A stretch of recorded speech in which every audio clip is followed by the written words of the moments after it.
Japan, जिसे उगते हुए सूरज का देश भी कहा जाता है, अपनी टेक्नोलॉजी और तरक्की के मामले में पूरी दुनिया में अपना एक खास मुकाम रखता है। यहाँ के लोग जितने मेहनती होते हैं उतने ही तेज दिमाग भी।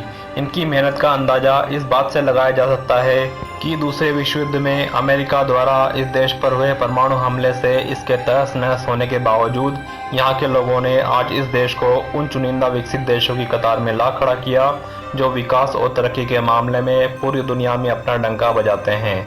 ये सब इस देश के लोगों की मेहनत और तेज दिमाग का ही नतीजा है कि आज ये देश दुनिया की तीसरी सबसे बड़ी अर्थव्यवस्था है। टेक्नोलॉजी के मामले में इस देश का कोई मुकाबला नहीं। यहाँ के लोग अपने तेज दिमाग की बदौलत टेक्नोलॉजी में हमसे कई आगे हैं। एक कहावत भी है कि जापानी लोग सिर्फ अपने दिमाग का ही खाते हैं। आपको जानकर आश्चर्य होगा कि जापानी लोगों का औसत आईक्यू, जिसे इंटेलिजेंस कोशेंट भी कहा जाता है, 105 आंका गया है।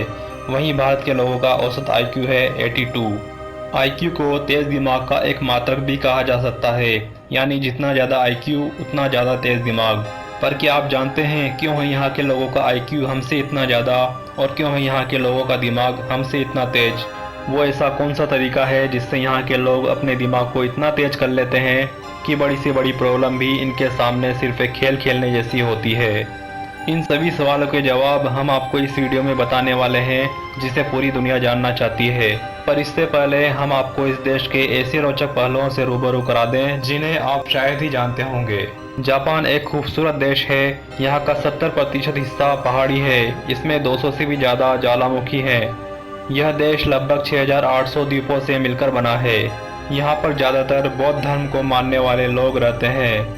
जापान में हर साल लगभग 1500 से भी ज़्यादा भूकंप आते हैं, लेकिन जापान के लोग इन भूकंप से ज़्यादा परेशान नहीं होते, क्योंकि जापान का लगभग हर एक घर अर्थक्वेक प्रूफ होता है। जापान के लोगों की औसत आयु दुनिया में सबसे ज़्यादा है।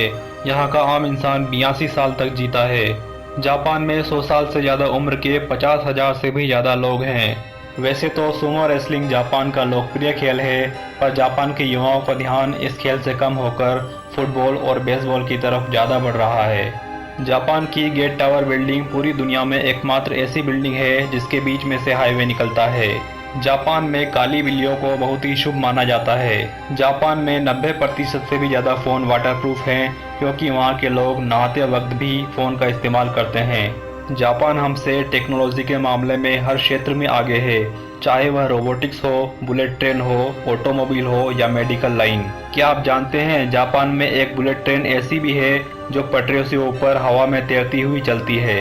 दुनिया की लगभग सभी बड़ी ऑटोमोबाइल कंपनी जैसे Toyota, Suzuki, Honda, Nissan, Yamaha, ये सब जापान की ही हैं। जापान के लोग घोड़े का कच्चा मीट खाने के इतने ज़्यादा शौकीन होते हैं कि वे इसे कच्चा ही खाना पसंद करते हैं। इस डिश को वहाँ बशाशी के नाम दिया गया है। जापानी लोग अपने काम की वजह से रात में पूरी नींद नहीं ले पाते, इसलिए वहाँ की कंपनीज अपने एम्प्लॉय को वर्क टाइम में 20 से 30 मिनट सोने के लिए एक्स्ट्रा रेस्ट टाइम देती है। कई बार आपको ट्रेवल के दौरान आराम के लिए सिर्फ एक बेड की ज़रूरत होती है। जापान ने इसका समाधान निकाल लिया है।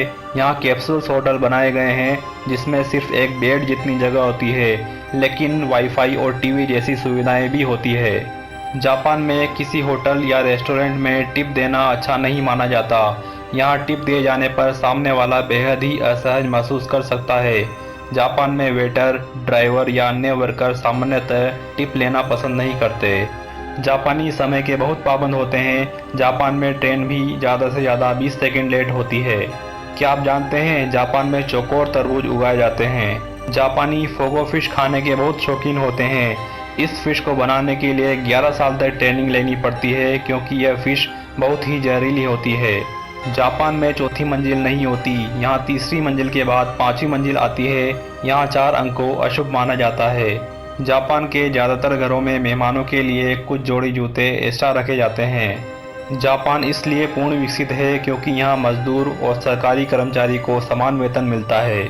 क्या आप जानते हैं जापान में 10 साल के होने तक बच्चों को कोई परीक्षा नहीं देनी होती। इस दौरान सिर्फ बच्चों के माइंड डेवलपमेंट पर ही ध्यान दिया जाता है, और ऐसा शायद ही दुनिया के किसी और देश में होता होगा। यहाँ के स्कूल्स में छोटी क्लास से ही कोर्सेज में कॉमन स्टडीज़ के साथ साथ माइंड डेवलपमेंट के कोर्सेज भी शामिल किए जाते हैं, जिसमें puzzle course, brain training, brain control आदि शामिल हैं। इसके विपरीत भारत में आज शिक्षा के नाम पर स्कूल्स में एक अजीब ही ट्रेंड चल चुका है। आज स्कूल में बच्चों के माइंड डेवलपमेंट को छोड़कर छोटी क्लास से ही बाकी हर वो चीज़ स्टडी कोर्सेज में शामिल कर ली जाती है जिनकी शायद अभी उन्हें ज़रूरत ही ना हो। शिक्षा के नाम पर छोटे छोटे बच्चों को भारी भरकम किताबों और कॉपियों के बोझ से लाद दिया जाता है और यह सिर्फ इसलिए किया जाता है कि स्कूल्स को ज़्यादा से ज़्यादा प्रॉफिट हो सके। मासूम बच्चों के फ्यूचर से खिलवाड़ करके सिर्फ अपनी जेब गर्म करने का ये अजीब ट्रेंड भारत में अपनी इतनी गहरी जड़ें जमा चुका है जिसका कोई अंत तक नजर नहीं आता। हद तो तब हो जाती है जब किताबें, कॉपियाँ और यूनिफॉर्म तो है ही, साथ ही साथ स्पोर्ट्स मटेरियल भी उसी स्कूल से खरीदने होते हैं जिसमें बच्चे का एडमिशन कराया गया हो। शिक्षा के नाम पर बच्चों पर इतना प्रेशर दे दिया जाता है कि उनका माइंड डेवलपमेंट तो दूर, शारीरिक डेवलपमेंट भी रुक जाता है। यही वजह है कि आजकल के बच्चों का स्वभाव इतना चिड़चिड़ा होने लगा है और इतनी कम उम्र में ही बच्चे डिप्रेशन और तनाव का शिकार होने लगे हैं और ये तनाव धीरे धीरे उनमें इतना घर कर जाता है कि कई बच्चे आत्महत्या करने से भी नहीं चूकते। और यही कारण है कि भारत में स्कूली बच्चों के सुसाइड की दर दिन प्रतिदिन बढ़ती ही जा रही है। दोस्तों, आप लोगों से बस एक गुजारिश है कि आप इस वीडियो को लाइक करें या ना करें, पर इस वीडियो को इतना शेयर करें कि एक मुहिम बन जाए, एक लहर बन जाए हमारे देश के स्कूल्स में पनप रहे इस खौफनाक ट्रेंड के खिलाफ, ताकि हम अपने बच्चों को एक ऐसा तनाव रहित जीवन दे सकें जिससे उनका मानसिक विकास तेजी से बढ़े और वे आगे चलकर टेक्नोलॉजी के मामले में भारत देश का नाम पूरी दुनिया में पहले नंबर पर ला सके, ताकि चीन या और कोई भी देश हम पर आंख उठाने से पहले ही 100 बार सोचने पर मजबूर हो जाए और हमें टेक्नोलॉजी या अपनी ज़रूरी चीज़ों के लिए किसी और देश पर निर्भर न रहना पड़े और देश का पैसा देश की तरक्की में ही काम आए। प्लीज़ आप इस मैसेज को रोकें नहीं और आपके जितने भी सोशल ग्रुप हो, चाहे व्हाट्सएप हो या फेसबुक या और कोई सोशल ग्रुप, इस मैसेज को हर जगह शेयर करें ताकि भारत की गवर्नमेंट भी जागरूक हो और स्कूल्स में बढ़ रहे इस गंदे ट्रेंड के खिलाफ सख्त कदम उठा सके और यहाँ के स्कूल्स में भी मानसिक विकास को बढ़ावा देने वाले कोर्सेज शामिल किए जा सकें। और हाँ, आप इस विषय पर क्या सोचते हैं इसके लिए हमें कमेंट में ज़रूर बताएं और ऐसी ही दिलचस्प वीडियो देखने के लिए आप हमारे इस चैनल को ज़रूर सब्सक्राइब करें।